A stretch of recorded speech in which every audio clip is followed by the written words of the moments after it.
And so today's video is all about Kubestronaut and how we can actually clear the examinations and get the title Kubestronaut.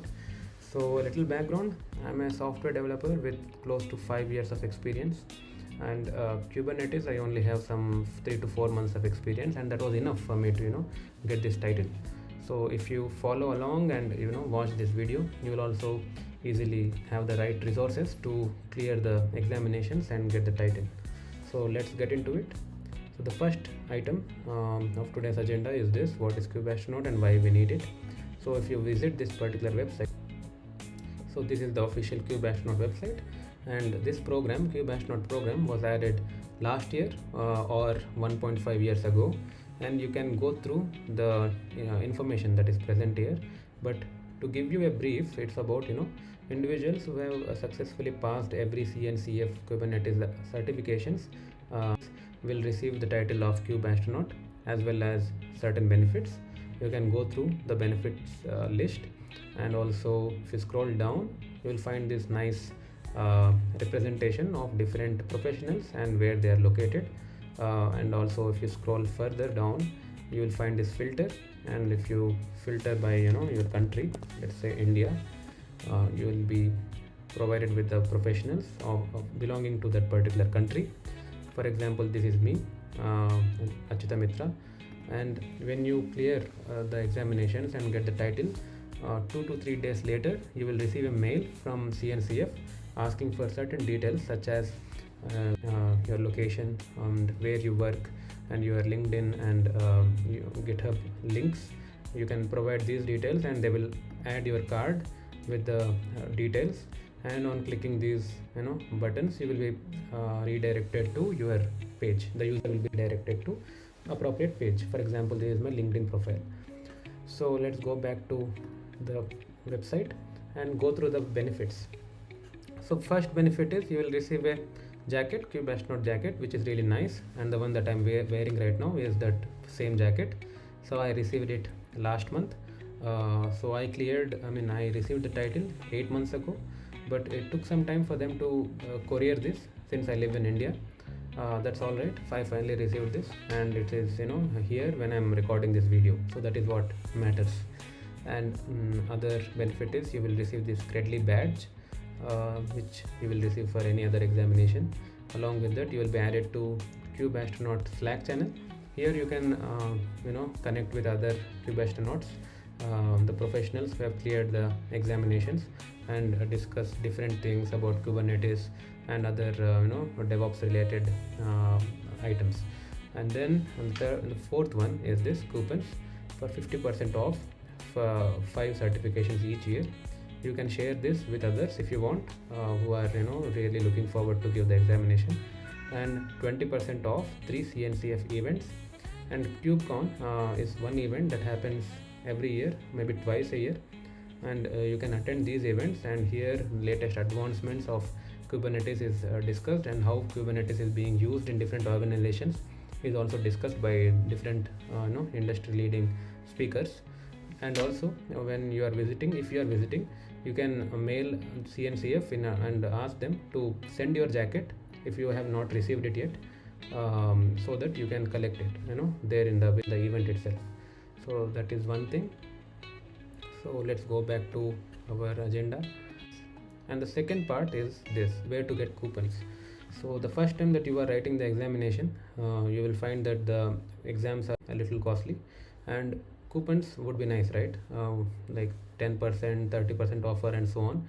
So you have this really nice repo which is updated every week, almost every day. So here you can find updated coupons that you can use. For example, this one, and also the same one you can use for these options. The bundle that consists of all 5 certifications, you will get somewhere something like $1,700 of discount, and other possible combinations you can use. Along with that, there are other options like DCube 38% discount for the following bundles. So you can explore this particular repo whenever you are going for the examination. So whenever you are taking that final step of buying the examination. So that is the second one. Third one is PSI. So that is the Proctor, PSI. You will be asked to install this software, and within that software you will be giving the examination. It is straightforward, like any other certification exam. They will scan your surrounding and so on. But the two important things that you have to remember is this: copy paste. Within the exam portal, you will have to use Control Shift C and Control Shift V for copy and paste. You will be copying certain things from the documentation directly, so use this. Remember that it is Control Shift C, Control Shift V. Coming to the fourth point, which is points to remember during the exam. So this is mostly for the practical ones, the three exams: CKAD, CKA and CKS.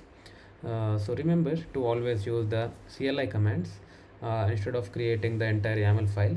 For example, if you are to create say a pod or service or a deployment, use the CLI command along with -dry run equals to client -o YAML. So that will generate a YAML file for you, and then you can proceed to add more things to the YAML file, or replace certain parts, and finally apply that YAML file. So this saves a lot of time. Then coming to the second point, which is basic Linux. Remember basic commands such as encoding and decoding a string in base64. So this is really important when dealing with secrets. And then grep to extract parts of text file or text response, such as kubectl. And then describe. When you're describing something, you would want some information to be retrieved. You can use grep to filter out that information. They also provide you with the link to the official documentation, say this. And within this, if the question is about a deployment, they give you this link directly.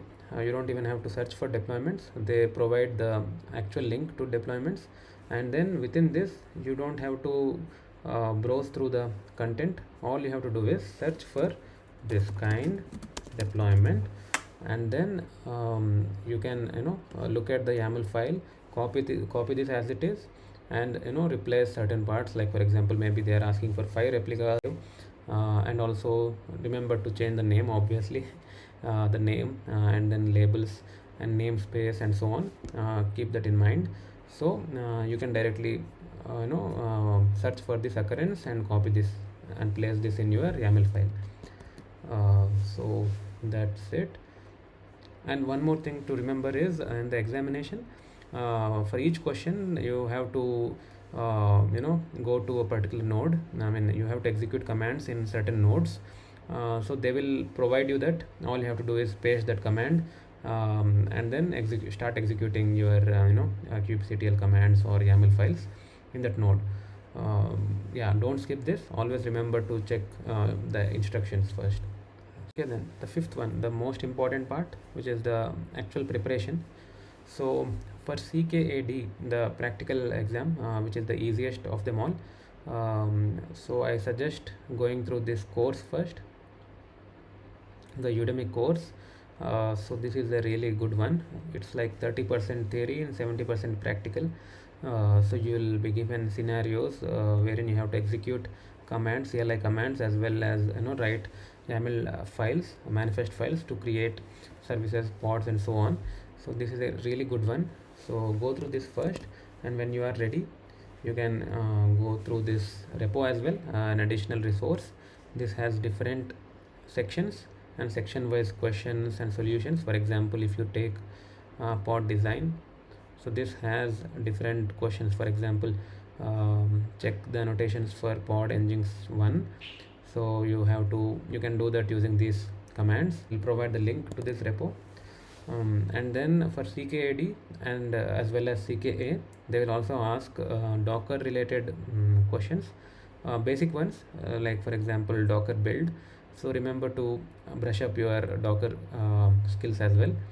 Just the basic kind of things like Docker build, image, and so on. So that's about it. Let's go to CKA.